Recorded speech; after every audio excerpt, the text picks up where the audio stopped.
en la clínica cotidiana. Ahí está.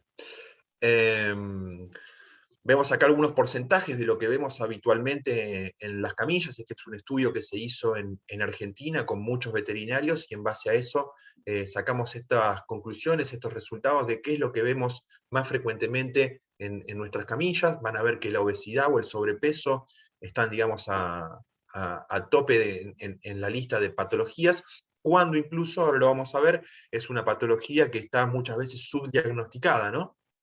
Porque muchas veces la gente no viene a consultarnos porque su perro, porque su gato está con sobrepeso o que está obeso, sino que nosotros lo detectamos en la camilla cuando la gente vino a consultarnos por algún otro problema. Los problemas urinarios, fundamentalmente problemas urinarios en los gatos, son muy frecuentes. Patologías gastrointestinales, tenemos todos los días en nuestra camilla. Los problemas renales, problemas de dermatitis alérgicas o alergias alimentarias también son muy frecuentes. Y en menos frecuencia lo que son los problemas articulares, cardíacos, algunos problemas endocrinos. Entonces vamos a hacer foco en estas patologías más frecuentes y en cuál sería la dieta indicada para cada una de ellas. Ahí vamos. Vamos a arrancar entonces con el sobrepeso, con la obesidad. Así que, como decía, muchas veces es una patología que está subdiagnosticada. Los cálculos actuales dicen que tenemos en el país entre un 20 y un 40% de animales con problemas de sobrepeso u obesidad, ¿sí? Y no todos esos animales vienen a nuestras camillas o a nuestros consultorios a preguntarnos por ese problema, sino que muchas veces los terminamos detectando nosotros cuando la gente vino a la consulta por algún otro motivo, ¿sí? Lo que tenemos que saber, básicamente, es que el sobrepeso o la obesidad no es simplemente un problema estético, sino que realmente va a traer aparejado un montón de otras patologías para el perro o para el gato, como por ejemplo la predisposición para tener algunas enfermedades como la diabetes, la hipertensión, problemas respiratorios, problemas cardiovasculares. Va a haber un sobreesfuerzo a nivel articular, porque obviamente si uno tiene una genética que está diseñada, un esqueleto para soportar un peso de 10 kilos y ese perro está pesando 15 o 20, estamos sobreexigiendo a esas articulaciones a soportar un peso para el cual no está diseñado, ¿sí? Hay un incremento de lo que es el estrés oxidativo, ¿sí? Se sabe que el tejido adiposo no es un tejido inerte, sino que es un tejido metabólicamente activo que libera básicamente un montón de sustancias proinflamatorias. Y bueno, básicamente entonces cuando tenemos un tejido adiposo en exceso, estamos combatiendo permanentemente a ese tejido que libera sustancias inflamatorias y a ese estrés oxidativo, ¿sí? En definitiva, los animales con sobrepeso y con obesidad, fundamentalmente, está estudiado que tienen una menor calidad y una menor esperanza de vida, fundamentalmente. Si hay un estudio que hizo Purina ya hace muchos años, en un grupo de perros a lo largo de toda su vida, en la cual se vio justamente esto, ¿sí? Que aquellos animales a los cuales los manteníamos en normopeso tenían una mejor calidad de vida y vivían más tiempo que aquellos animales que estaban con un grado de sobrepeso, ¿sí? En base a este estudio que hizo Purina ya hace un montón de años, diseñamos estos sistemas de condición corporal, que son estos dibujitos que ustedes están viendo, estas tablitas que están viendo en la presentación. Consideramos que cuando un perro tiene hasta un 20% de su peso corporal por encima de su peso corporal óptimo, está teniendo un problema de sobrepeso. Cuando excede ese 20%, ya está teniendo un problema de obesidad, ¿sí? Que es algo mucho más difícil y mucho más crítico de tratar.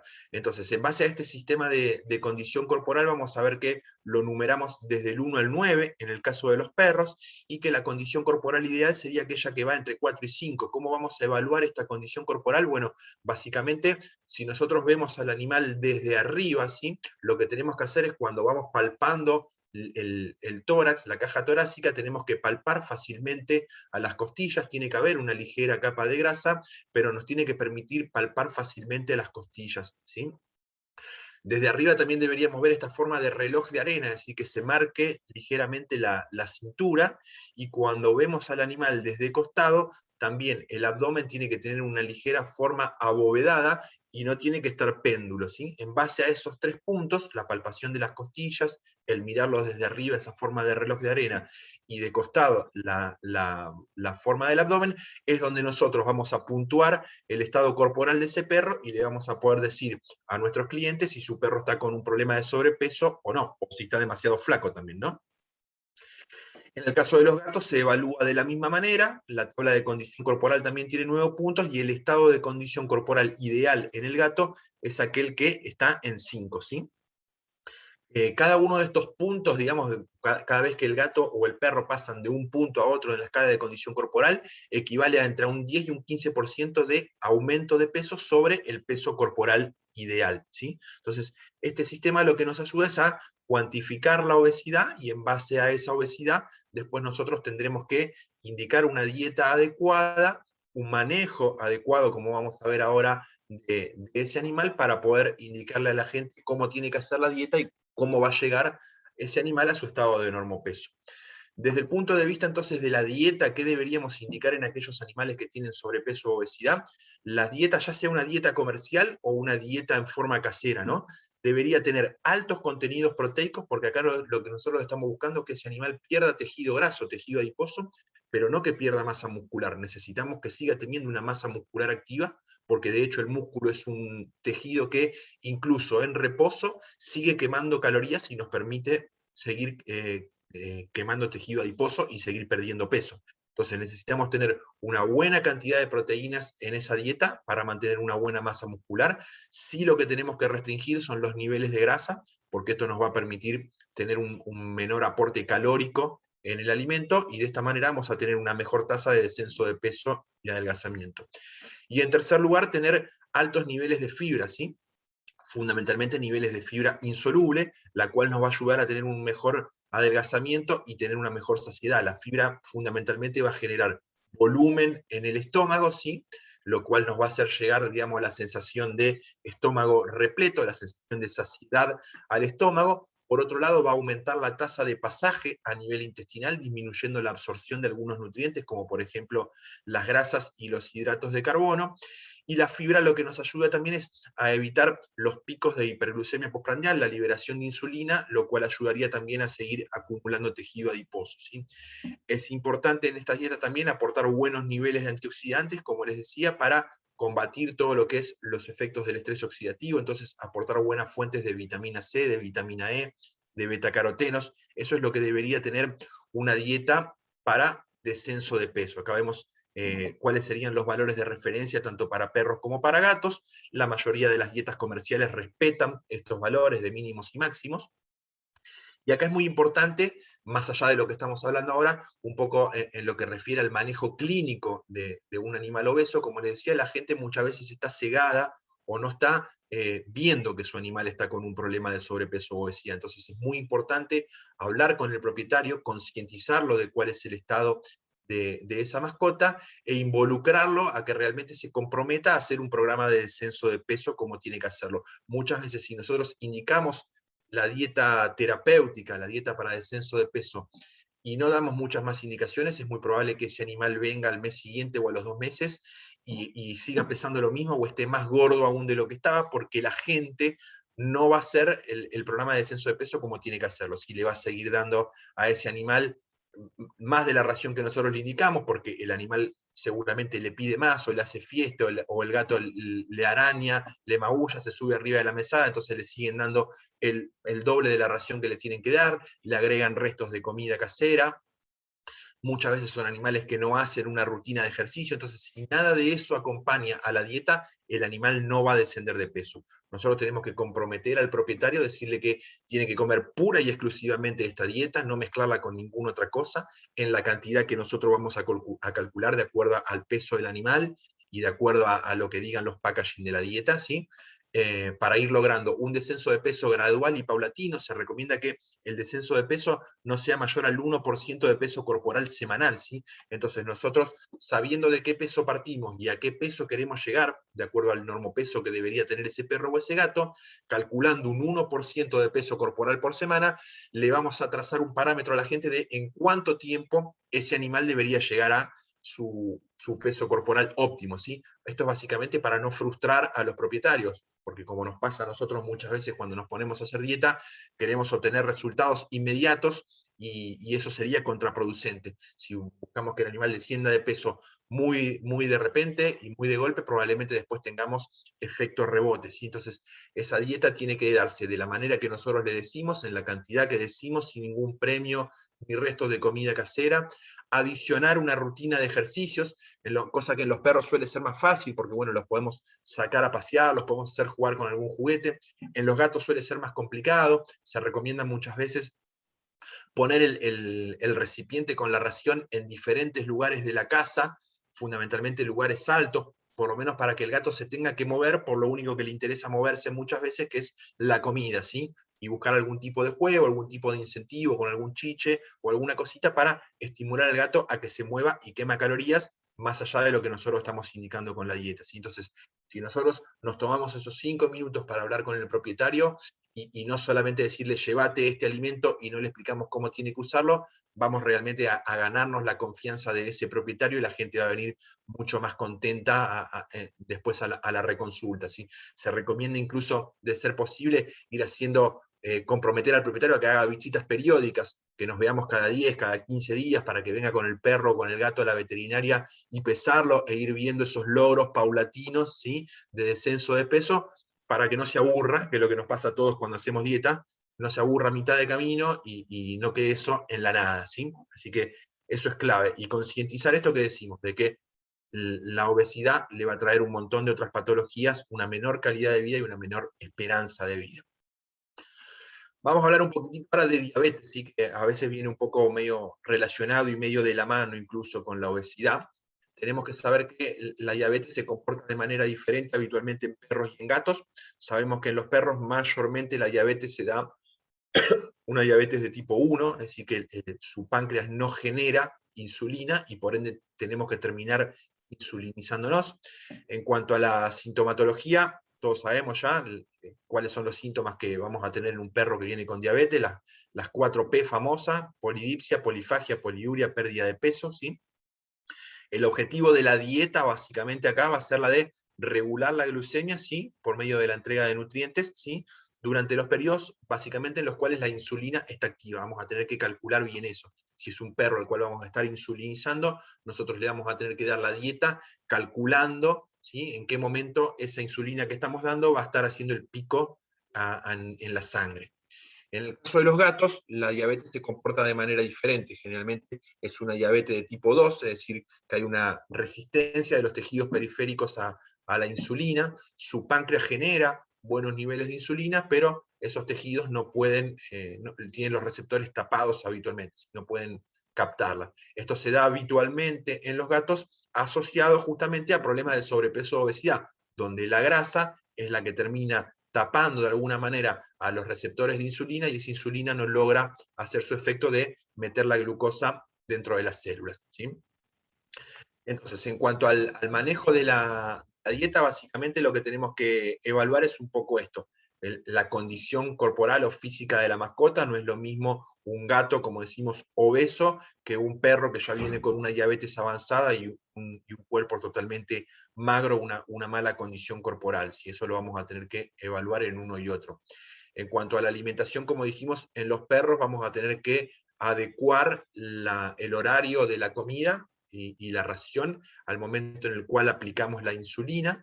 Y en el caso de los gatos, donde habitualmente no los insulinizamos, lo que sí vamos a tener que hacer es ofrecer raciones pequeñas y frecuentes a lo largo del día, justamente para evitar los picos de hiperglucemia y mantener un nivel de glucosa estable en sangre, ¿sí?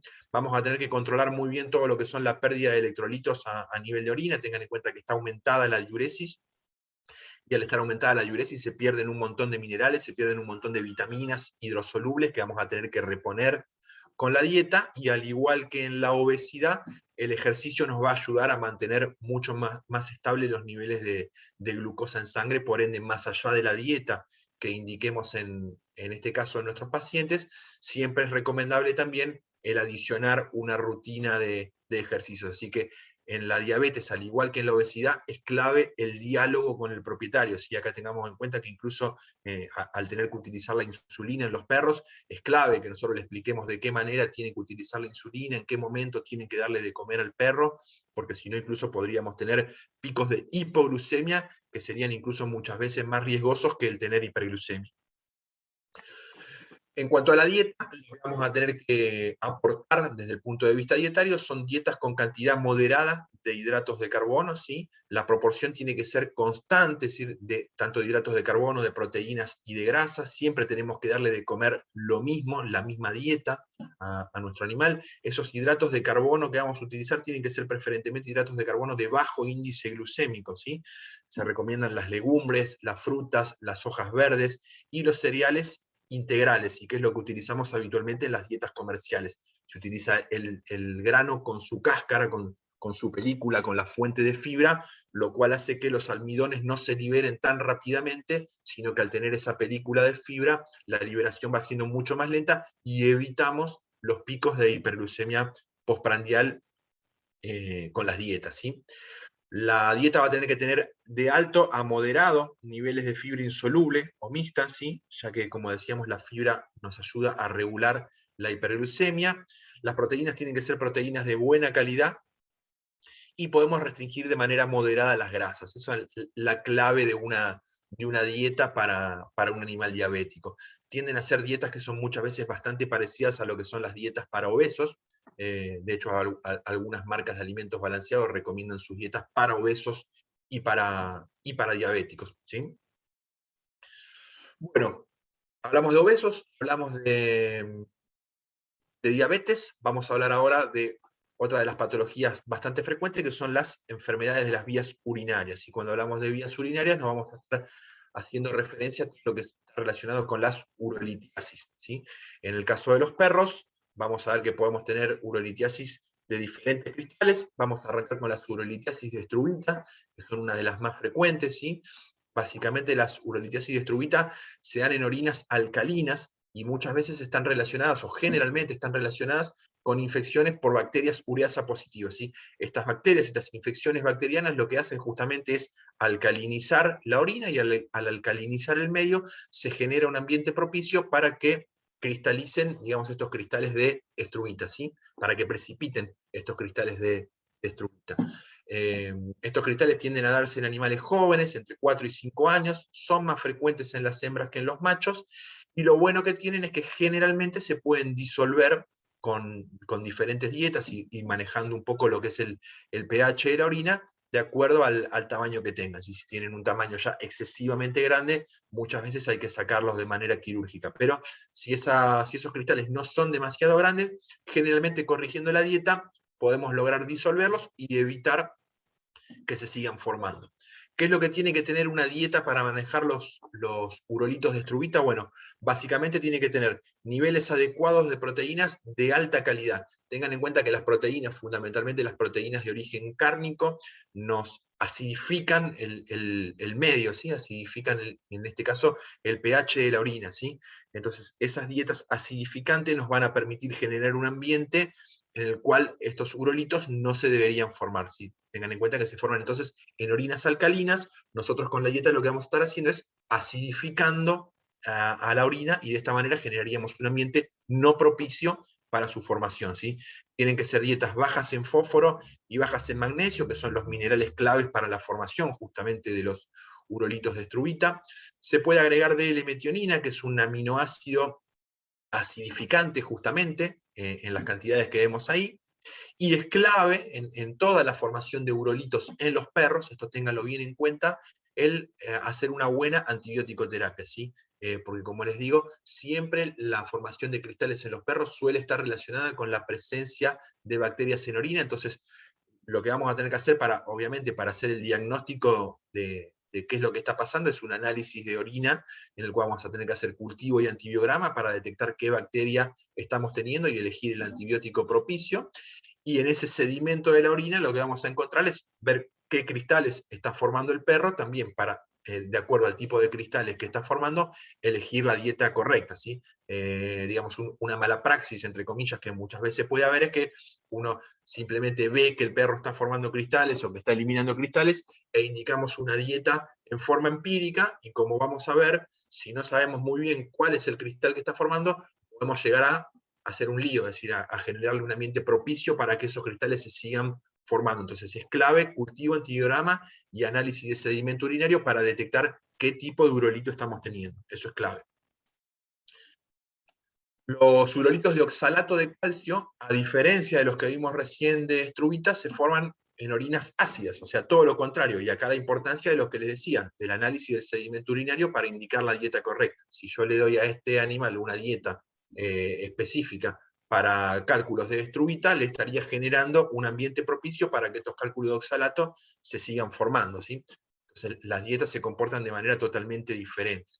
Estos urolitos de oxalato se dan fundamentalmente en las razas mini, todas las razas pequeñas tienden a formar este tipo de cálculo, y a diferencia también de los de estruvita, tienen la desventaja de que generalmente no se disuelven en orina, y básicamente los tenemos que sacar de manera quirúrgica. Así, una vez que están formados, por más que modifiquemos la orina, que modifiquemos el medio, no se van a disolver, hay que sacarlos de manera quirúrgica, y después sí indicar una dieta adecuada para evitar la neoformación de esos cristales, ¿sí?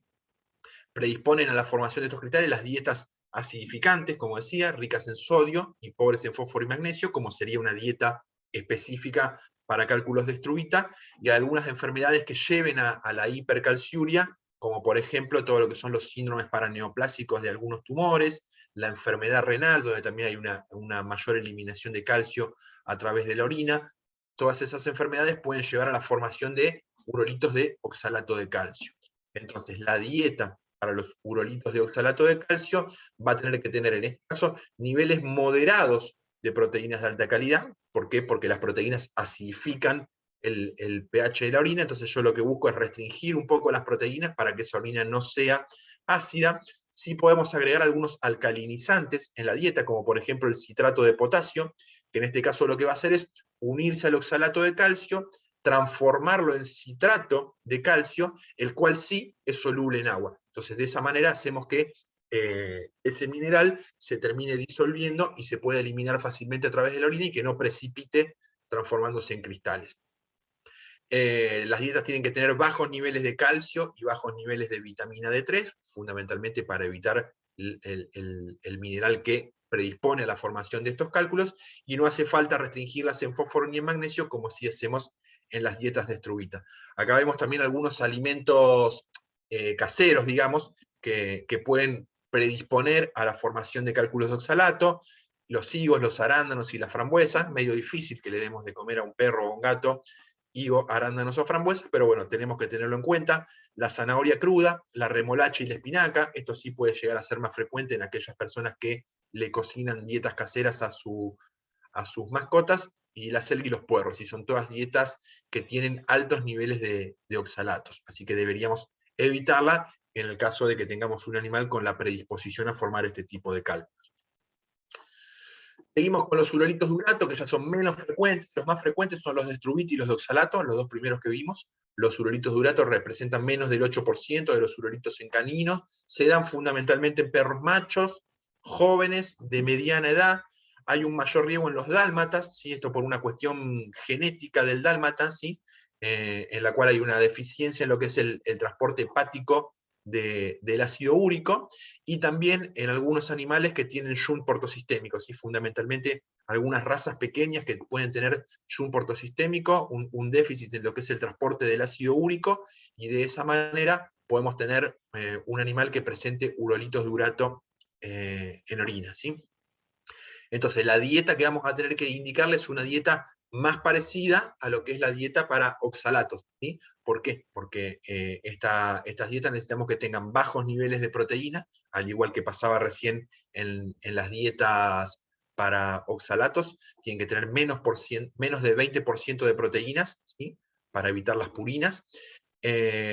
Podemos agregar alcalinizantes en la orina para solubilizar los uratos, como dijimos recién, el citrato de potasio sería un buen alcalinizante, de manera de mantener el rango de pH en la orina entre 7 y 7,5, ¿sí? Una orina ligeramente alcalina. Mantener el ácido úrico en sangre debajo de 0,5 miligramos por decilitro, ¿sí? Esto lo vamos a hacer justamente disminuyendo los niveles de proteína en la dieta, fundamentalmente las proteínas de origen cárnico. Y, como siempre, controlar la infección del tracto urinario con una buena antibiótico-terapia. En el caso del dálmata, se puede utilizar el aropurinol, que reduce la excreción urinaria de urato, ¿sí? Y por último, nos quedan los cálculos de cistina, ¿sí? Que también son menos frecuentes, se dan fundamentalmente en perros machos, no muy jóvenes. Hay un mayor riesgo en los terranovas por un déficit congénito, al igual que en los bulldog francés y en los salchichas. Y al igual que pasa con los oxalatos, la cistina tiene baja solubilidad en orina, por ende también muchas veces, cuando ya están formados los cristales, tenemos que removerlos de manera quirúrgica y después sí indicar una dieta para evitar la recidiva, la neoformación de esos cristales. La dieta también tiene mismas características que para oxalato y que para, eh, me trabé, para los anteriores oxalatos y uratos, perdón. Tiene que tener niveles reducidos de proteína y mantener un rango de pH entre 7 y 7,5, es decir, un pH ligeramente alcalino. ¿Ok?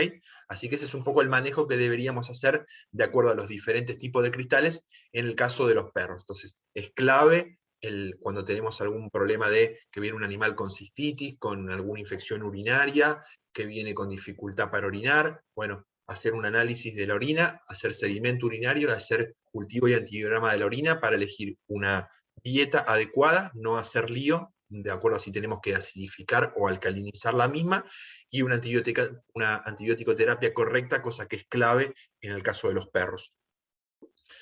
En el caso de los gatos, tenemos esta enfermedad que denominamos el FLUT, ¿sí? la enfermedad del tracto urinario inferior felino, que básicamente son un montón de enfermedades de las vías urinarias y que comparten la misma signología, ¿sí? En donde vemos estranguria, hematuria, disuria, poliuria, lamido de la zona perianal. ¿Sí? Cualquier gato que venga a nuestra camilla con esta sintomatología puede estar presentando alguna de estas enfermedades que estamos viendo acá. ¿Sí?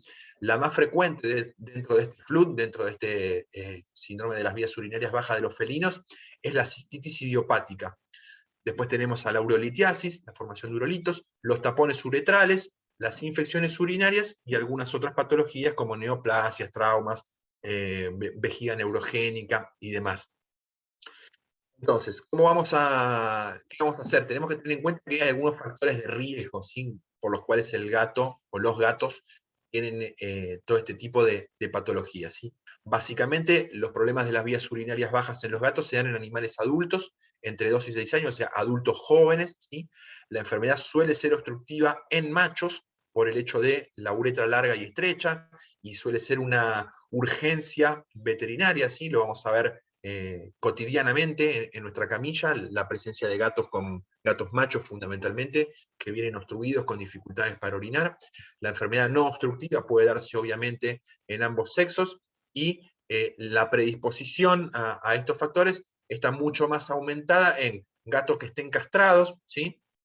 Gatos que estén gordos, tienen mayor predisposición a sufrir estos problemas urinarios, gatos que son alimentados con alimentos secos, con alimentos balanceados secos, por el bajo contenido de humedad que tienen estos alimentos, el bajo contenido de agua, cosa que hace que la orina sea una orina mucho más concentrada, y los gatos que no salen al exterior, ¿sí? Que tienen un menor consumo de agua, también tienen una mayor predisposición a tener este tipo de problemas, así que son todas cosas a tener en cuenta, y como vamos a ver, son cosas claves que vamos a tener que manejar fundamentalmente en la cistitis idiopática felina, que era una de las enfermedades que se engloban dentro de este síndrome de las vías urinarias bajas felinas. ¿Sí?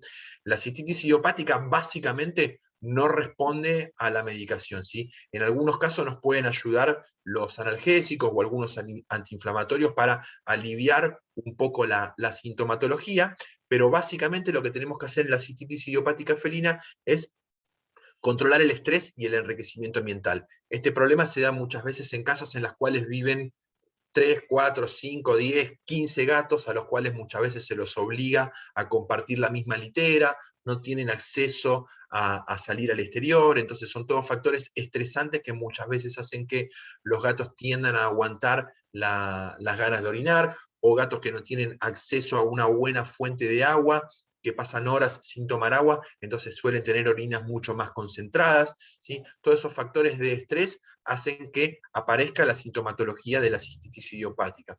Para el manejo de la cistitis, entonces va a ser clave el controlar un poco ese estrés, que cada uno de los gatos pueda tener su litera limpia, que pueda tener acceso a una buena fuente de agua fresca. Tengan en cuenta que los gatos suelen tomar muchas veces de fuentes de agua que estén en movimiento, de alguna canilla que está goteando, del bidé cuando queda perdiendo. No les gusta tomar agua de recipientes en las cuales el agua está estancada desde hace 2 o 3 días. Hay que renovarla a diario, y muchas veces mejor si la renovamos 2 o 3 veces en el día, ¿sí? Esta mayor ingesta de agua va a ser clave. ¿Por qué? Porque nos va a aumentar el volumen de orina que va a producir el gato. Al aumentar ese volumen de orina se van a diluir de alguna manera los mediadores inflamatorios que hay en la orina, y va a reducir la estimulación neuronal, y por otro lado aumenta la frecuencia de emisión. Produzco más orina, una orina más diluida, el gato va a estar orinando mayor cantidad de veces, disminuyendo un poco todo lo que es justamente el efecto irritativo de la orina sobre las paredes de la vejiga, ¿sí? Eso es un poco lo que sería el manejo de la cistitis idiopática felina.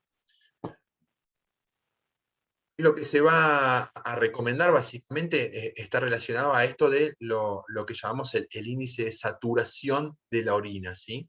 Estas dietas lo que van a buscar es el hecho de subsaturar la orina. Cuando la orina está subsaturada tenemos un menor riesgo de cistitis idiopática felina y de formación de urolitos, ¿sí? Entonces al tener la orina subsaturada, esa orina va a ser menos irritante, ¿sí? Va a incrementar la frecuencia de emisión, como decíamos recién. Por ende, al aumentar la frecuencia de emisión, también va a haber menos tiempo en el cual los cristales se pueden llegar a precipitar y terminar formando urolitos. Y cuanto más veces termine orinando el gato, mucho mejor para tener digamos, menos tiempo a esa arenilla dando vuelta dentro de la orina. ¿Cómo vamos a hacer? Digamos, ¿cuáles son las posibles estrategias para aumentar el volumen de orina y para tener una orina más diluida? Básicamente lo que deberíamos hacer es incrementar o fomentar el consumo de agua en los gatos, para lo cual necesitamos aumentar la disponibilidad de agua fresca, como decíamos recién, con esas estrategias que les comentaba, respetando las preferencias de cada gato. Una muy buena opción también son los alimentos húmedos que hay por hoy en el mercado, ¿sí? Todos estos sobrecitos, latitas, patés y demás que hay, tienen un mayor contenido de humedad que los alimentos secos, y de esa manera cuando el animal está comiendo, ya está ingiriendo buenos volúmenes de líquido, ¿sí? Y por otro lado, hay algunas dietas terapéuticas que vienen con elevados niveles de sodio, tienen un mayor nivel de sal, y este mayor nivel de sal va a hacer que el gato tenga más sed y que ingiera mayor cantidad de agua. Son algunas de las estrategias que tenemos para hacer que los gatos ingieran más líquidos y generen mayores volúmenes de orina, para manejar tanto cistitis idiopática felina como la presencia de urolitiasis. De esta manera lo que vamos a buscar justamente es esto, ¿sí? Que vemos en el gráfico, la subsaturación de la orina, ¿sí? En donde vemos que hay menor cantidad de cristales dando vuelta en la orina y menor probabilidad de que precipiten que cuando la orina está súper saturada, ¿sí? Entonces, en el caso de la urolitiasis, ¿qué es lo que va a requerir nuestra dieta? Básicamente las dietas tienen que tener niveles adecuados de proteínas, y tengamos en cuenta que el gato es un animal carnívoro por excelencia y que necesita buenos niveles de proteína en su dieta. Es mucho más difícil restringir las proteínas en un gato que restringirlas en un perro, ¿sí? En el perro podemos restringir un poco más las proteínas que en los gatos.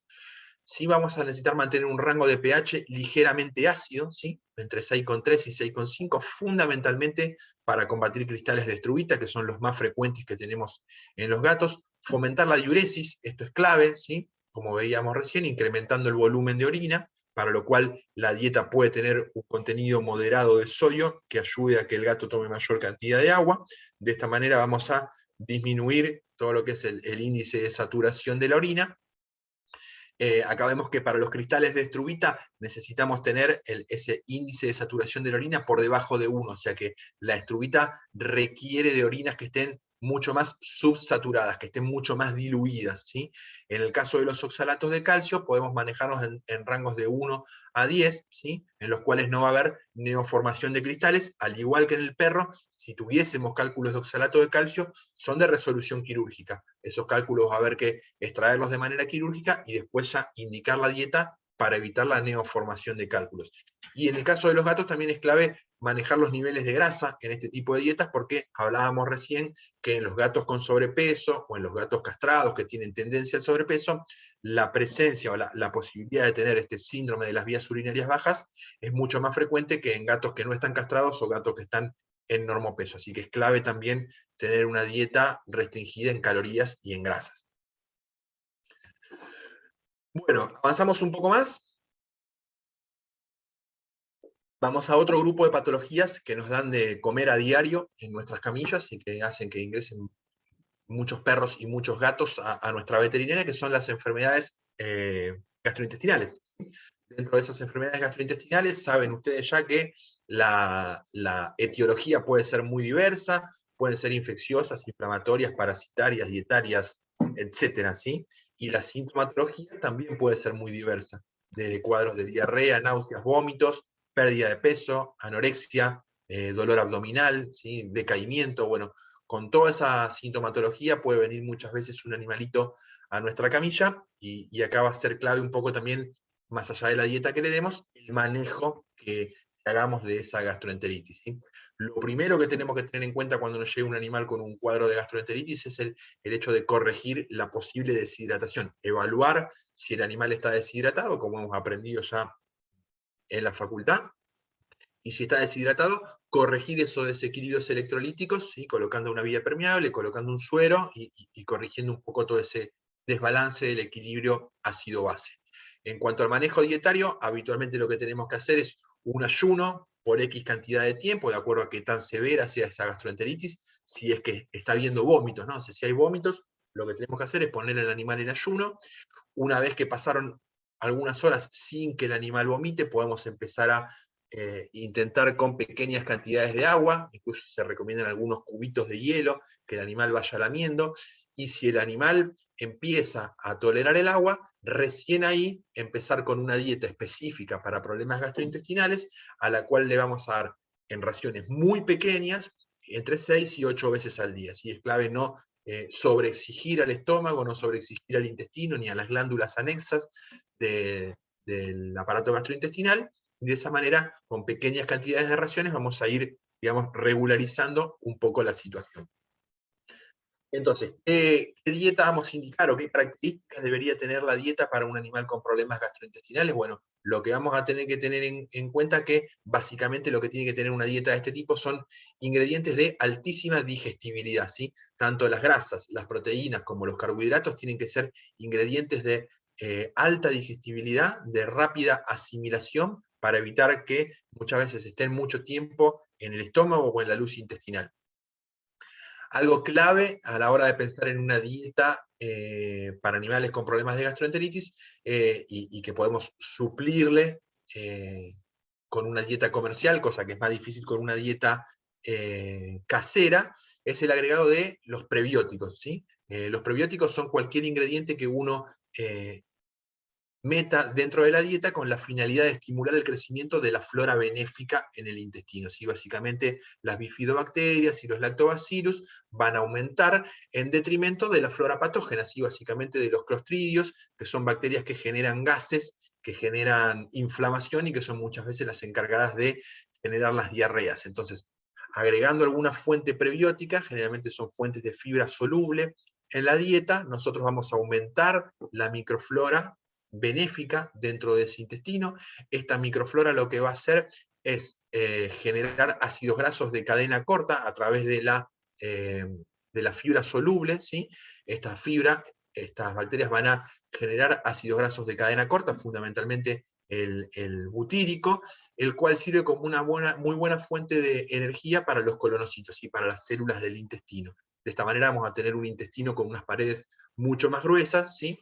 Y de esta manera vamos a combatir las posibles diarreas que tengamos en un cuadro gastrointestinal. Entonces es clave el agregar alguna buena fuente de fibra soluble con función prebiótica. Si se me ocurren las aleuronas, por ejemplo, son una buena fuente de fibra soluble. Si se utilizan algunas algas también como fuente de fibra prebiótica.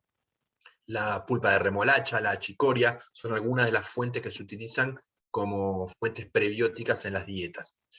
Otra cosa clave que podemos hacer en una dieta de este tipo es empezar a utilizar triglicéridos de cadena media, ¿sí? ¿Por qué? Porque los triglicéridos de cadena media son moléculas de menor tamaño, que se van a descomponer mucho más rápido en el intestino y que son absorbidas directamente por las células del intestino hacia el torrente sanguíneo, utilizando menos fases para la digestión que lo que son los triglicéridos de cadena larga que se utilizan en las dietas habituales, que utilizan 8 fases, hasta tanto son involucrados dentro de las células, por ende requieren de una mayor participación de la vesícula biliar segregando sales biliares, y de esta manera, utilizando triglicéridos de cadena media, tenemos esa grasa mucho menos tiempo dentro de la luz intestinal, evitando el posible efecto osmótico que esto genera, atrayendo agua y agravando los cuadros de diarrea, ¿sí? Estos tipos de triglicéridos de cadena media se obtienen muchas veces del aceite de coco, por ejemplo, el aceite de palma, son buenas fuentes de triglicéridos de cadena media. Bueno, como les decía también, las proteínas y los carbohidratos tienen que ser altamente digeribles, justamente para reducir la carga en el intestino, que esos ingredientes estén poco tiempo, esos nutrientes, perdón, estén poco tiempo dentro de la luz intestinal. De esa manera también van a reducir la carga antigénica dentro del intestino, y vamos a disminuir incluso la estimulación del páncreas, cosa que es bastante útil en los casos de pancreatitis. Si yo utilizo proteínas difíciles de digerir, ese páncreas va a estar teniendo que segregar enzimas de manera permanente para poder digerirlas. Si utilizo proteínas de mejor digestión, vamos a estimularlo mucho menos. Entonces, en definitiva, una dieta para un problema gastrointestinal tiene que tener una dieta de alta digestibilidad, que deje bajo residuo dentro de la luz intestinal. Sería muy bueno que tenga un agregado de prebióticos, como los que nombrábamos recién. Tienen que ser baja en grasas, fundamentalmente utilizando triglicéridos de cadena media en lugar de los triglicéridos de cadena larga. Tiene que haber un equilibrio entre las fibras solubles e insolubles. Básicamente, en este caso se prefiere a las fibras solubles, que son aquellas fibras que van a actuar como fibra prebiótica, las cuales van a poder utilizar las bacterias del intestino, por sobre la fibra insoluble, la cual sería mucho más difícil de digerir para el intestino y agravaría incluso algunos cuadros de diarrea. Y algo clave también en este tipo de dieta es agregar buenas fuentes de ácidos grasos omega 3, como son, por ejemplo, los aceites de pescado, que tienen un muy buen efecto antiinflamatorio, ¿sí? Para combatir la inflamación de todo el tracto gastrointestinal. Acá es también un poco clave el hecho del manejo, de hacer el ayuno pertinente y después de empezar a indicar este tipo de dietas de manera en raciones pequeñas y frecuentes a lo largo del día, ¿sí? Una vez que el animal se regulariza, después ustedes van a poder pasarlo a una dieta de mantenimiento, ¿sí? O en el caso de algunas patologías crónicas, por ejemplo, no sé, como una insuficiencia pancreática exócrina, una enfermedad intestinal inflamatoria crónica, algunas patologías que requieren este tipo de dietas de manera permanente, podemos utilizarlas de manera permanente sin ningún tipo de problema, ¿sí? Así que esa es la manera en la cual vamos a manejar una dieta terapéutica de este tipo, y ver y hacer un poco hincapié, en este caso, en las, digamos, en las bondades de las dietas terapéuticas comerciales versus lo que son las dietas caseras tradicionales, ¿sí? Digamos, los veterinarios tenemos un poco el mal hábito desde hace muchos años de, cuando tenemos un animal con estas características, indicarle después de ese ayuno una dieta de arroz y pollo o algo por el estilo, ¿no? Cosa que no está del todo mal, porque ahí lo que estamos usando básicamente es eso, una fuente de hidrato de carbono y una fuente de proteínas de alta digestibilidad, pero le están haciendo falta un montón de otras cosas a esa dieta, entre las cuales, por ejemplo, están los prebióticos que tienen las dietas comerciales, estos triglicéridos de cadena media, los ácidos grasos omega 3, entonces es una dieta que es mucho menos completa que lo que es una dieta completa y balanceada de origen comercial, ¿sí? La dieta casera. Así que estaría bueno, digamos, como para darle un plus a lo que vamos a estar indicando, indicar una dieta terapéutica versus lo que es una dieta casera. Bueno, y nos queda por último hablar un poquitito de lo que es la enfermedad renal, como también otra de las patologías frecuentes que tenemos en el día a día y a las cuales les vamos a poder dar un poco de soporte desde el punto de vista de la nutrición. Simplemente hacer un repaso muy breve de cuáles son las funciones de los riñones, para que entendamos después qué es lo que va a pasar. Función del riñón, todos sabemos, la producción de orina, ¿sí? A través de la cual vamos a eliminar los desechos nitrogenados, básicamente de las proteínas fuera del organismo, básicamente la urea y el amoníaco. Otra función clave de los riñones es la producción de hormonas, la renina para lo que es el mantenimiento de la presión arterial, recordemos el sistema renina-angiotensina-aldosterona, ¿sí?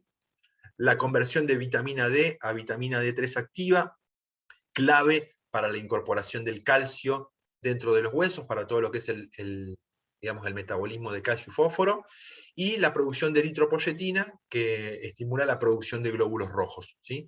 Y por último, todo lo que es el mantenimiento del pH corporal, ¿sí? De lo que es el equilibrio ácido-base, teniendo en cuenta, digamos, un poco todas esas funciones claves del riñón, vamos a entender lo que pasa cuando este riñón justamente deja de funcionar, ¿no? Y a esto nos lleva a qué es la enfermedad renal. Básicamente la enfermedad renal es la pérdida progresiva del tejido funcional renal, ¿sí? A lo largo de un tiempo indefinido, ¿sí?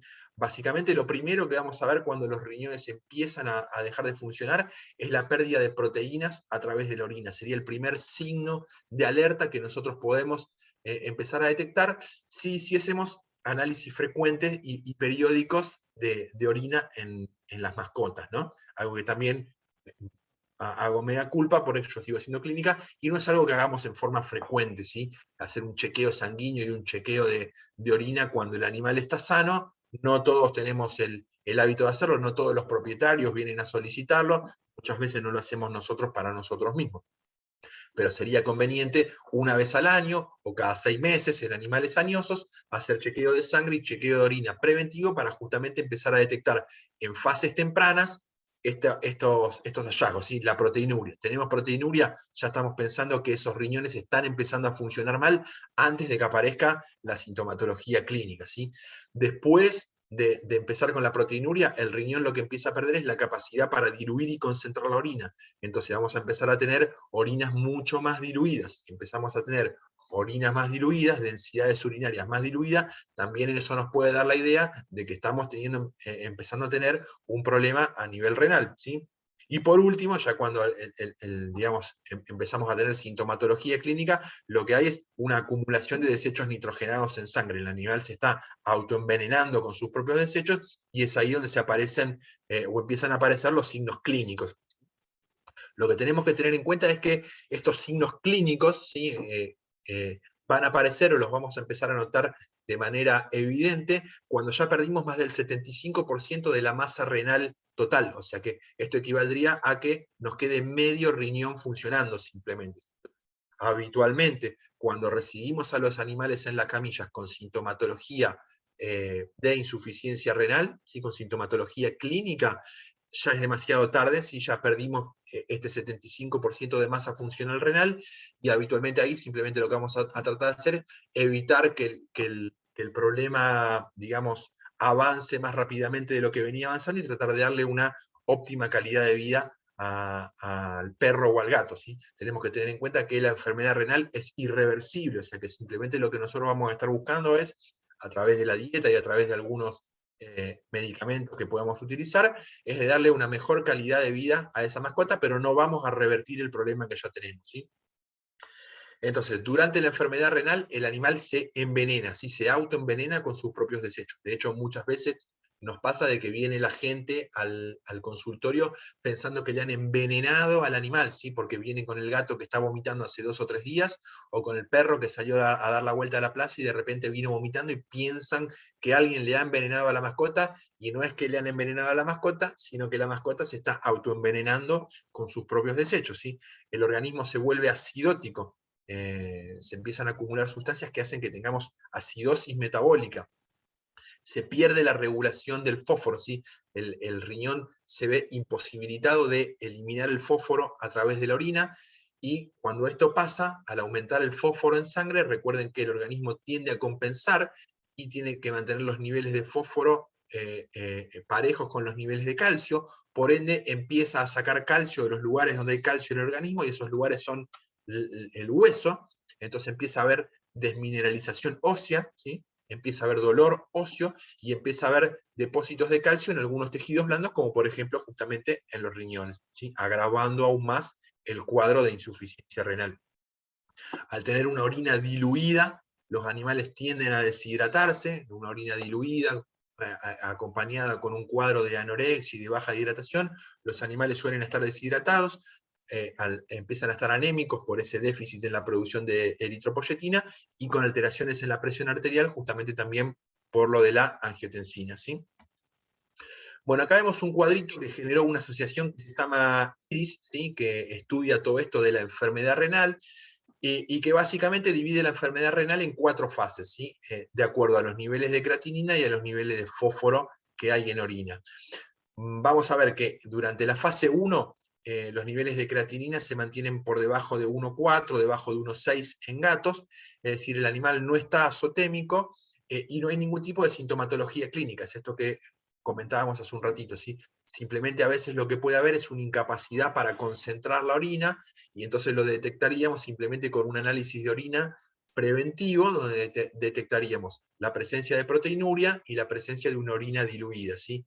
En ese caso, nosotros ya podemos empezar a pensar que el animal está teniendo una insuficiencia renal incipiente.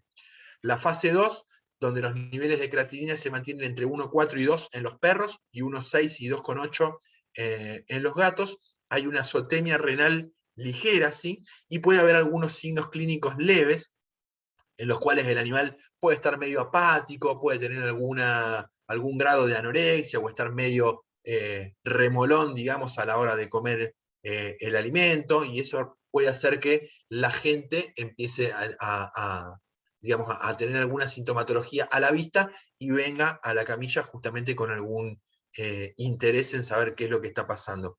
Generalmente, nosotros recibimos a los animales en nuestras camillas en la fase 3, ¿sí? Donde los niveles de creatinina están entre 2,1 y 5 en el perro, 2,9 y 5 en los gatos, ya hay una azotemia renal moderada y puede haber presencia de varios signos clínicos, es decir, el animal está con anorexia de 2 o 3 días de evolución, puede presentar algún vómito, puede presentar alguna diarrea, ¿sí?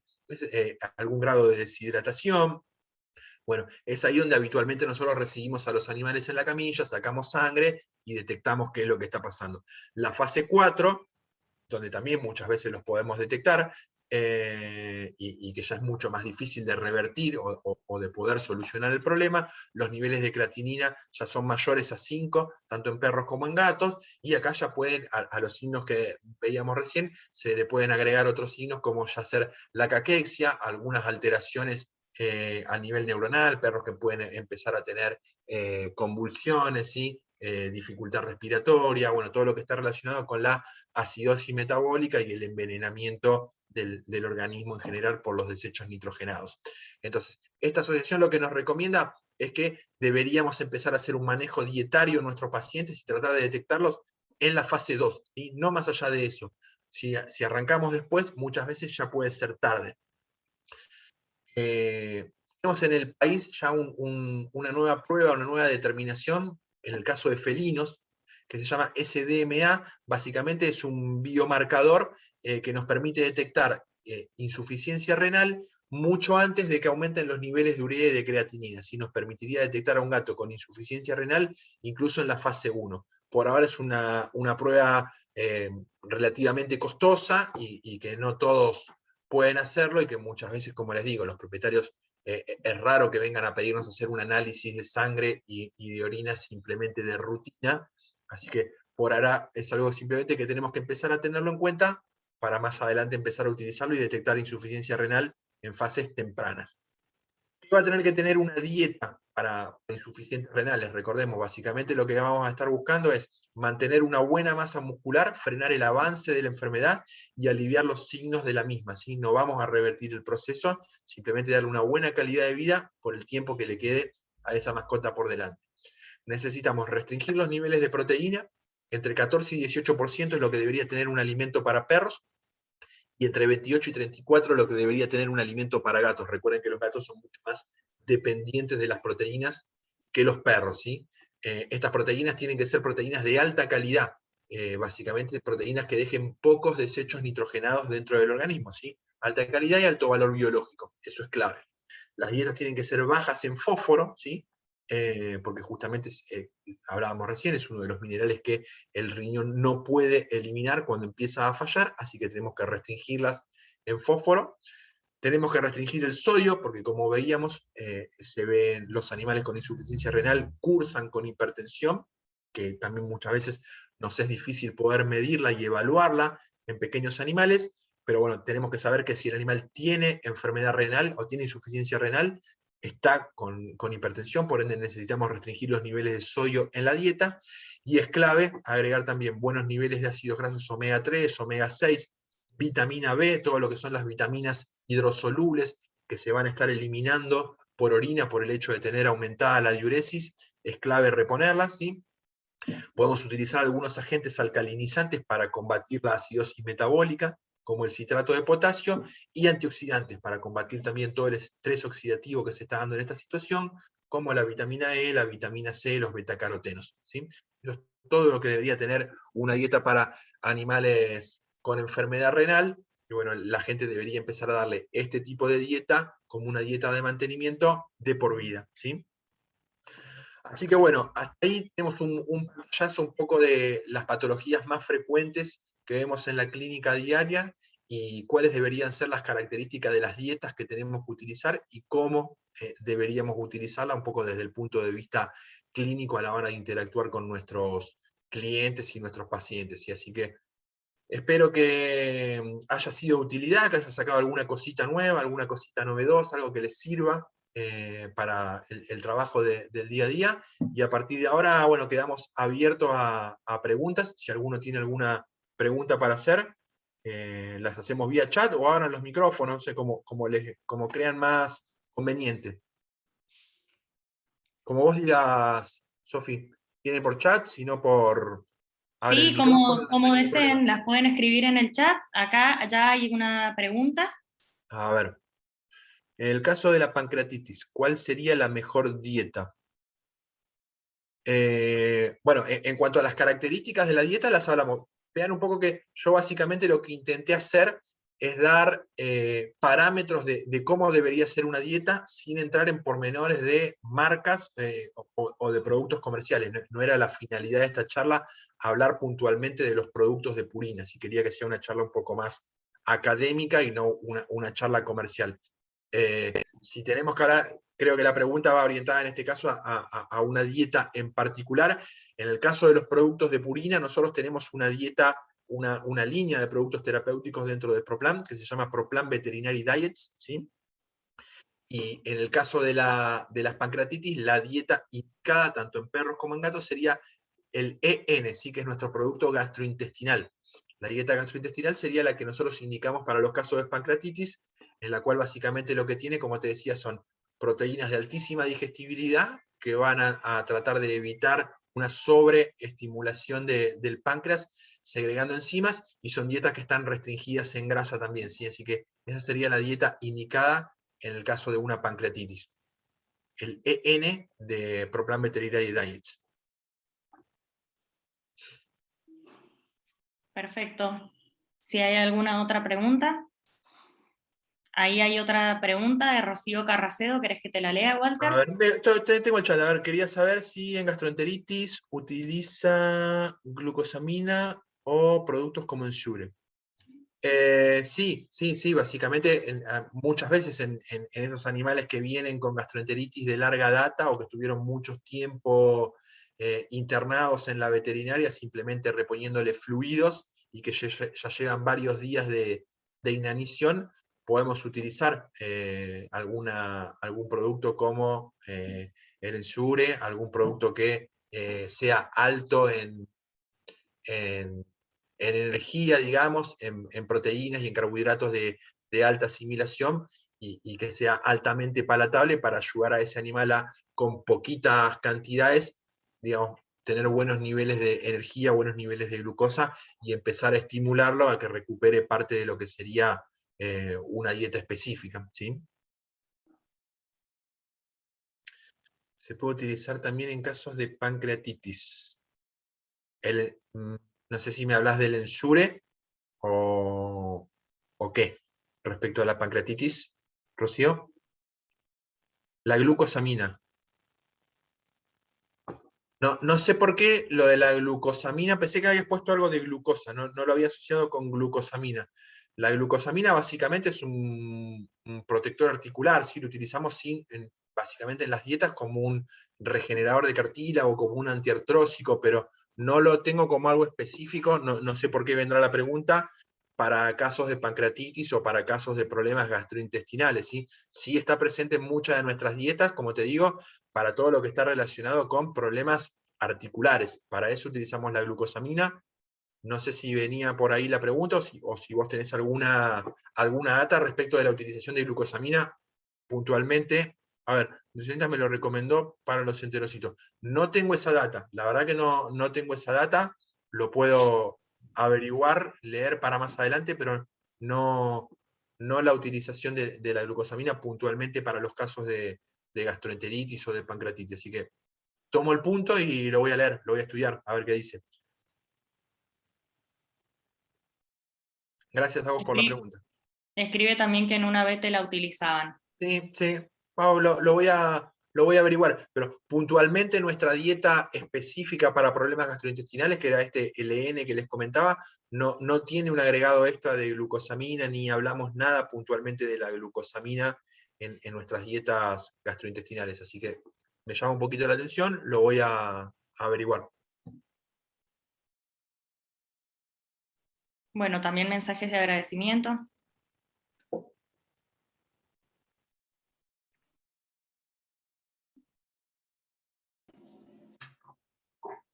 Apareció Buenas Fati. noches a todos. La Hola conozco. Walter, A qué esa la conozco. placer. ¿Qué haces, Fati? ¿Cómo estás? Bien, ¿y vos? Bien, muy bien. Bueno, me alegro un montón. Muy bien, por suerte. Quiero agradecerte eternamente que estés siempre ahí, siempre presente, siempre con tus novedades y tus temas. Así que encantadísima. Desde la facultad te lo agradecemos infinitamente. Y de paso, aprovecho, ya que Nestlé les da un regalo a los egresados 2020, y aprovecho a informar que Federico y Sol, que están presentes a la charla, han sido los ganadores del libro de Nestlé. Muy Así bien. que no sé si están Aplauso por para ahí, ellos. si me están escuchando, bueno, los esperamos por la facu para que los pasen a buscar. Pueden encender también sus micrófonos o cámaras si lo desean. Quizás están trabajando en la BT y solo nos están Puede escuchando. ser. Sí, puede ser.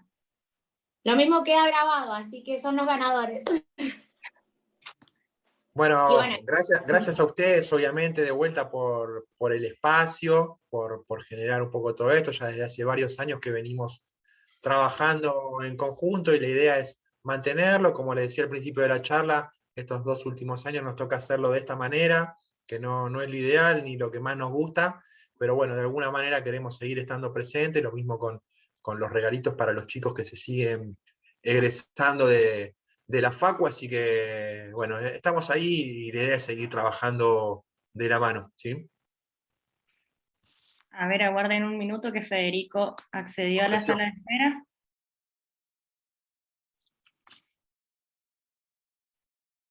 Bueno, Walter, Paula Gerlo habla de la facultad. ¿Cómo estás, Te Paula? agradezco mucho la predisposición que siempre tienen para participar en estas actividades. No, en serio, como le digo, siempre gracias a ustedes. La verdad que bueno, a nosotros siempre nos facilitan muchísimo las tareas. Habitualmente con otras instituciones los tenemos que andar corriendo nosotros para tratar de quedarme en algo y poder generar algo. Y en este caso siempre ya tenemos todo armadito. Este año me tocó manejarlo con Sofi, la verdad que se portó de maravillas. Salió todo genial, así que yo estoy muy contento.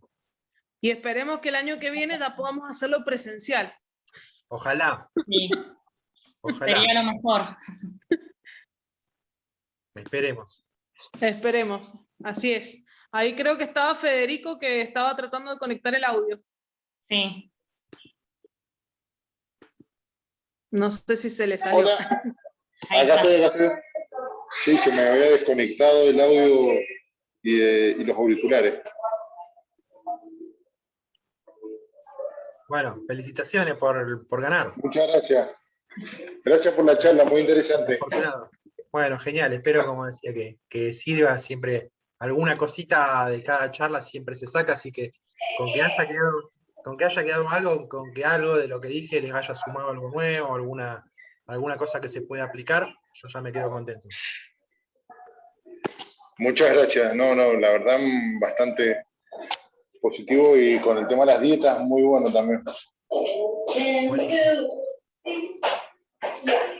Te esperamos Bueno, por la Facu, Fede. Bueno, dale, muchas gracias, Pati. quiero hacer un último agradecimiento desde el Vicerrectorado de Investigación, Extensión y Vinculación y la Facultad de Veterinaria. Esperamos que el encuentro haya sido de su total interés, y les recordamos también que podrán acceder a la charla a través del canal de YouTube de la Universidad Massa, y dejé copiado en el chat una breve encuesta que es a fin de mejorar las actividades online que realiza el área de extensión. Si pueden contestarla, se los agradecemos. ¿Yo puedo tener acceso al link de YouTube, Sofi? Sí. ¿Sí? ¿Entra cualquiera? Sí, exacto, es abierta, es en el Universidad, UMASA es el usuario. Perfecto, buenísimo. YouTube. Sí, así después lo Igual comparto. Walter, cuando A la esté brevedad colgado, la cargaremos. te lo Dale. mandamos. Cuando Dale, esté colgado, perfecto. te lo mandamos. Buenísimo.